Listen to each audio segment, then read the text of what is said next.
to our topic this morning. So last time, we talked about the words coming from the impact, okay, of our words coming from Proverbs 18. Now, the title of our message for today is Your Words Can Build or Break. Okay? Your sentence, listen to this. A sentence can heal someone or haunt someone. Agree? Are you agree or disagree? Agree. A joke can be a weapon of disaster. A comment can make somebody feel seen, or the other way around, people may feel small. I don't know if you experience that.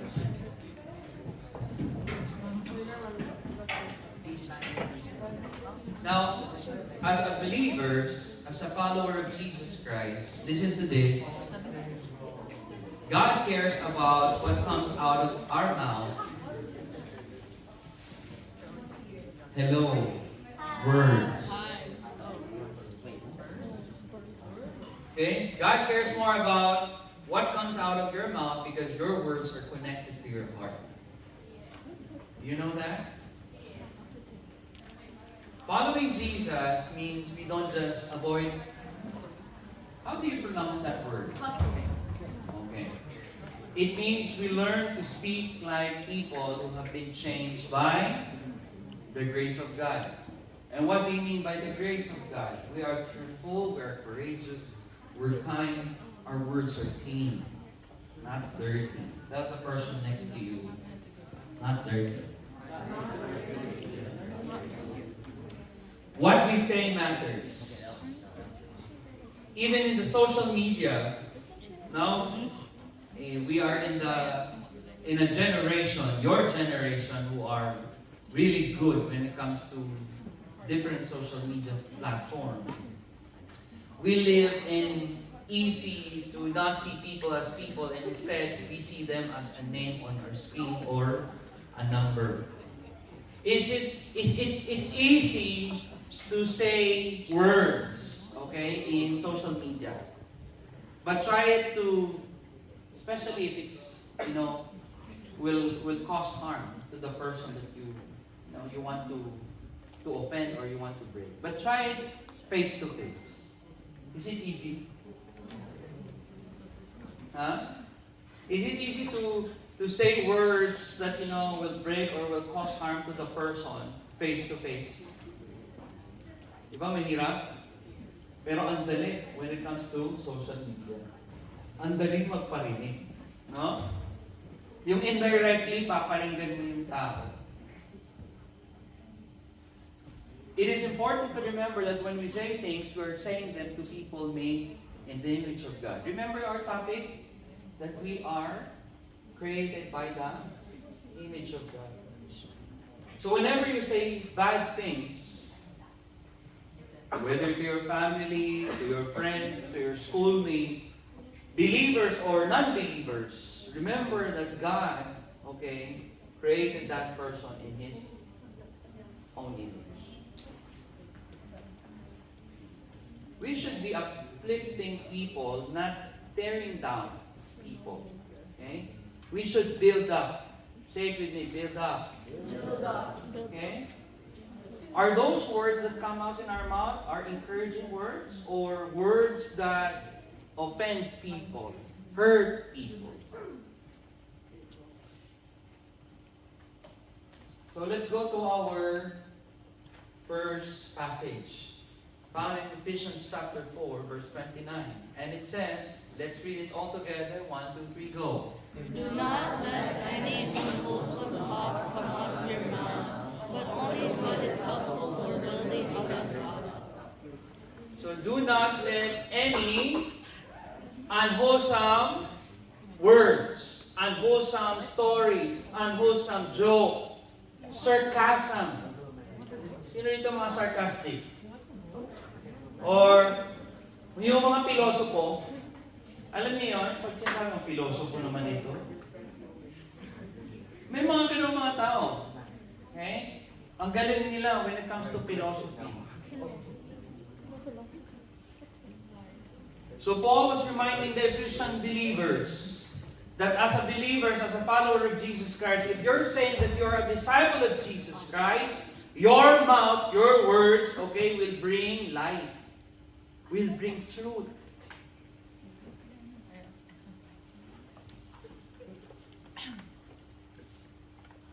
But only what is helpful for building up, for the building up of the church, for the building up of your family, for the building up of counterflow ministry, etc., etc.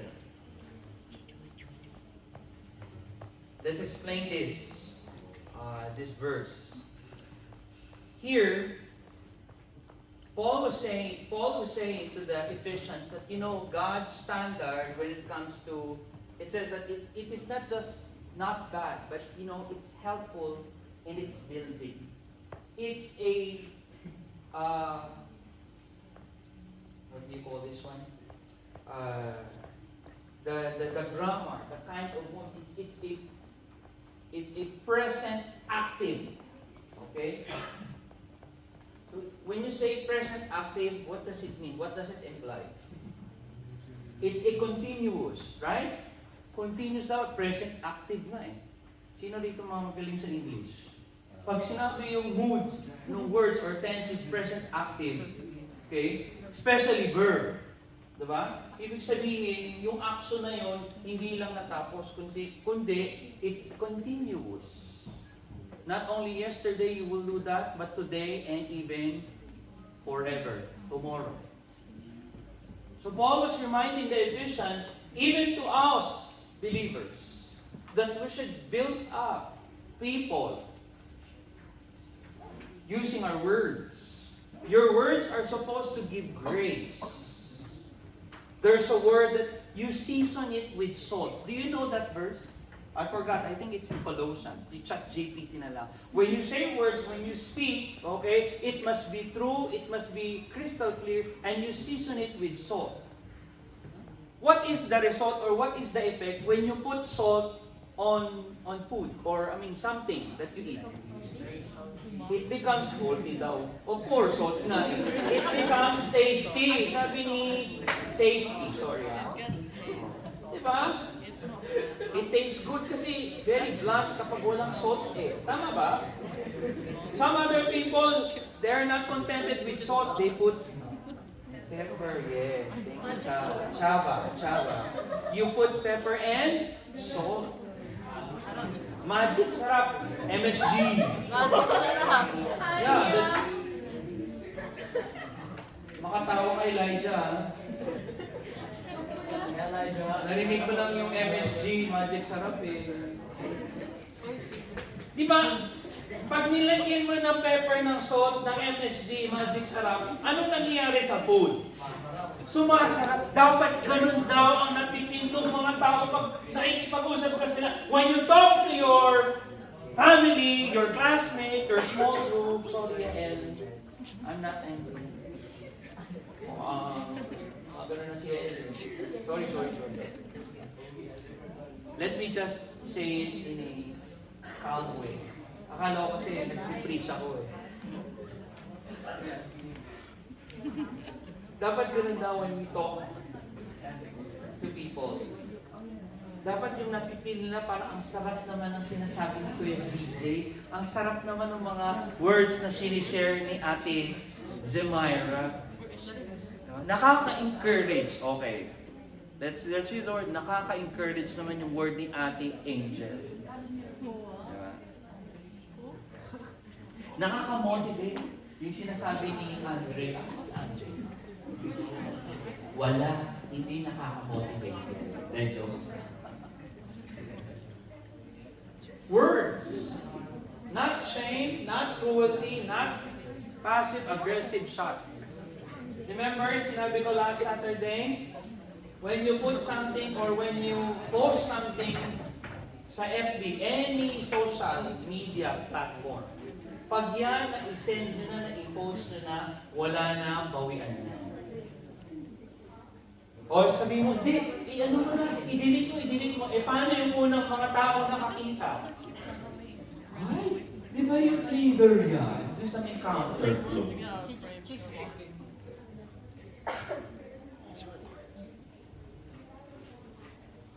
And not only words, but timing. Elijah, what do you mean by timing matters? Basahin mo, hindi know. Yeah. According to their needs means love, faith, attention. Yan, di ba? Yung timing. Tama ba yung sasabihin ko? Or let's say for example, nagkamali na nga, no?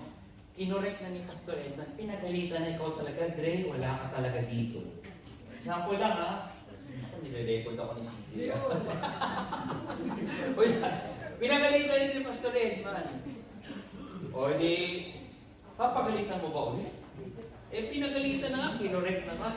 Tama na, enough na. One is enough. Okay? Anong kailangan niya? Encourage mo naman. So okay lang yan.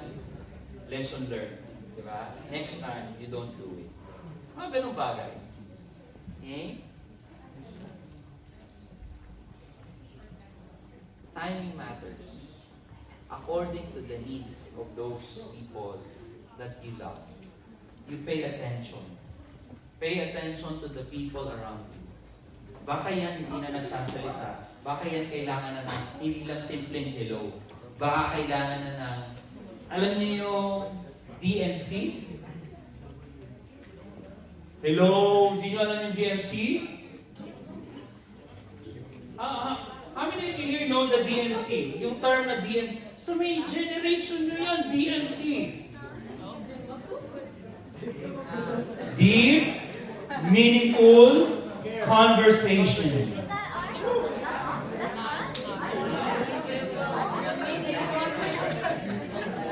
Hindi nyo alam yun? Sinag-GPT ko yan. What's the term now in the, something that generate? DMC when it comes to communication.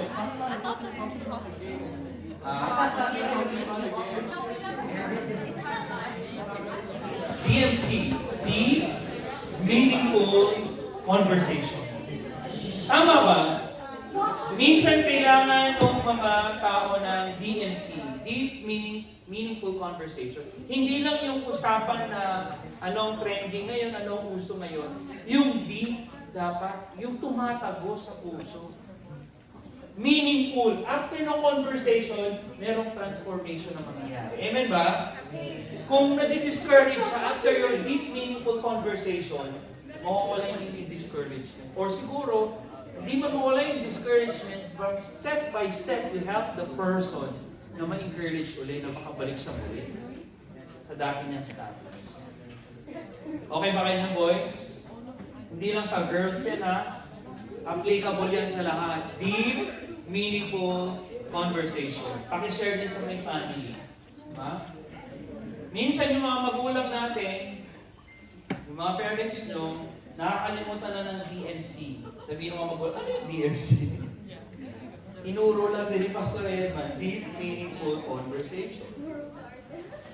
Ano? Puro daw karte. Timing matters. Timing matters. Be sensitive. Now let's go to your discussion question.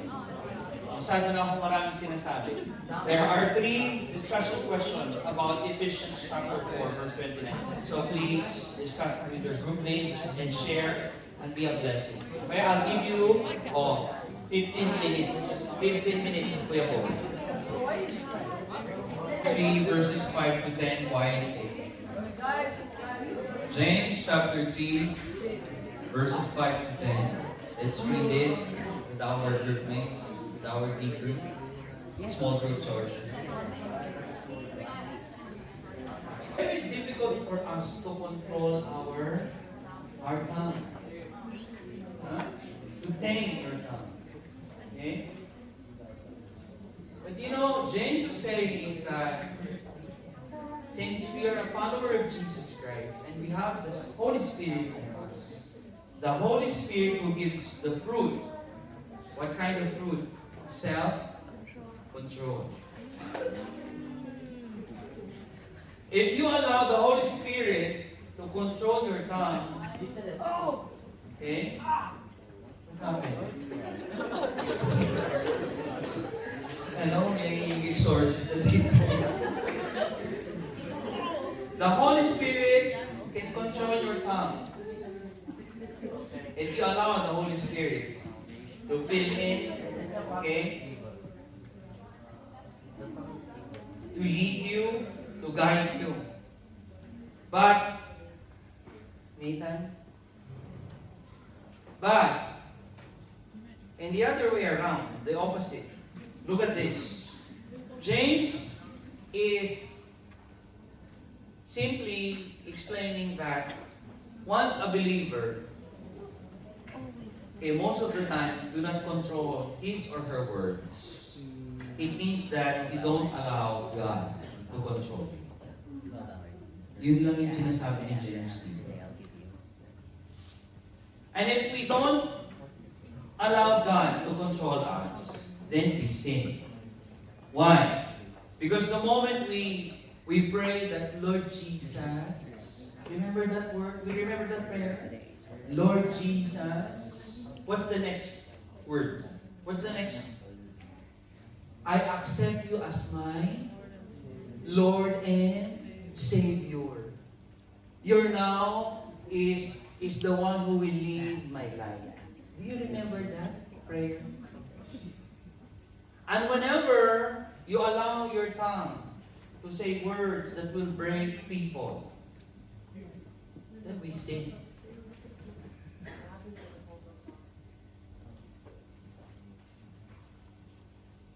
Hello? Let's go to the explanation of this one. Your mouth can set fires. Not only fire, fires. You know, drama spreads fast. Parang ano yan, parang, ano bang sikat na yun na teleserye or K-pop? Drama. K-drama, sorry, K-pop. K-drama. Hindi na ako naging K-drama ngayon eh. Last na panood ko yata yung Hometown Cha-Cha-Cha. Good choice.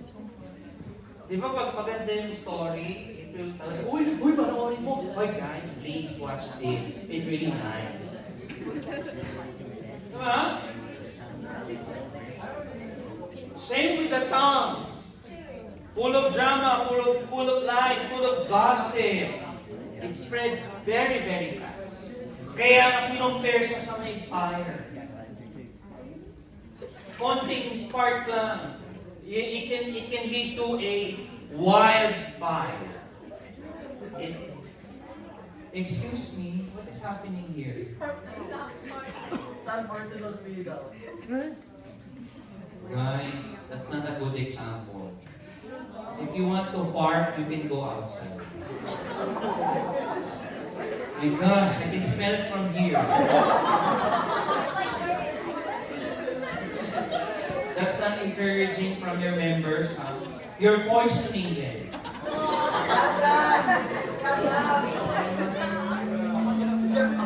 Okay. Anyway. By the way, who's your small group leader? Oh, Elijah, you take charge. Okay, listen to this. When it comes to inconsistency, you know, you praise God, you go to church every Saturday, you know. But you know, yung tira, do you need a medic right now? Okay, let's be serious right now. Praising God and tearing people down doesn't fit together. Okay? What? Sa science experiments, can oil and water go together? No. Same, no? If you're saying, praise God, hindi mo kinanta kanina din yung DJ, ganyan yung solid. Selfless ka, di ba? Never ending, di ba yun? Kakanta-kanta tayo every Saturday, pero pagdating ng Monday at saka Friday, kung ano na naman pinagsasabi mo sa kapatid mo, kung ano na mga hurtful words, di ba? Huwag ka nga dyan. Huwag kang yung words na, I don't know if you're saying this, yung TAN-GA. Huwag nyo nang sabihin, inano ko na nga ng TAN-GA. Sinasabi mo lang eh. Pag sinasabi, okay yung word na S. Yung S, the next letter is T. U. O, alam niyo na yun. Stu. Student. Yes, pag sinasabi mo, are you Stu? Oh. What it means Stu? Means Stu.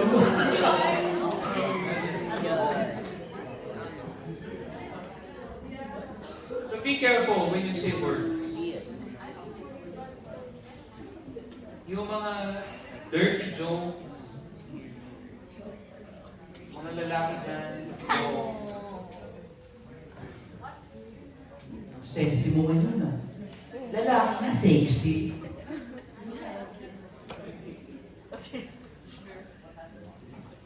O kaya, may nagsasabi ba dito sa inyo, are you gay? Yung mga simple yung mga gano'n. That's not a good joke.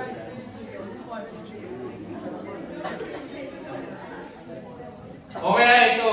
Listen to this. Sorry guys. Ano ba yan? Ang taba mo? Ano ba yan? Ang payat mo? Kumain ka ba? Yes.